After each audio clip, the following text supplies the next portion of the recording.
আশা করছি তো আমাদের আসনে অনেক বাড়বে। লক্ষ্মীর ভাণ্ডারটা কোনো ফ্যাক্ট না। আমার যদি ঠিকমতো যদি কাজ কাম হয় তাহলে তো আমার লক্ষ্মীর ভাণ্ডার, আমার তো দানের কোনো জিনিস প্রয়োজন নেই। আমার তো হাত পা আছে, আমি তো খেতে খেতে মানুষ। তো আমার তো খেটে খাওয়ার জায়গাটাই হচ্ছে না। তো আমার সেই খেটে খাওয়ার জায়গাটা হলে তাহলে তো আমার এই কারুর ভিক্ষা দিলে তো আমার দুঃখ যাবে না। কিন্তু আমি যদি কাজ পাই তাহলে আমার কাজ করলে তাহলে আমার সংসার চলবে।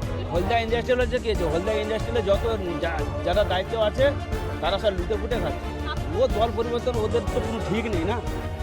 ওরা তো নিজেরা সব স্বার্থ পারবে। হিন্দুরা কিছু করেননি?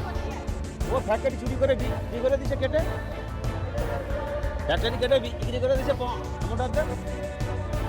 লক্ষণ সেট করেছে? আর লক্ষণ সেন শিল্প করে, লক্ষণ সেন আমরা বামফ্রন্ট ছিল বলে তখন শিল্প হচ্ছে। এখন আর শিল্প হচ্ছে না, এখন শিল্প যেগুলো তো উল্টে যেগুলো বন্ধ সেগুলো তিনটা আমরা বিক্রি হয়ে গেছে। আর কেউ লক্ষ্মীর ভান্ডার পায়? লক্ষ্মীর ভাণ্ডার পাই, সবাই সরকারি অনুদান দিচ্ছে, সরকার সবাই পাবে।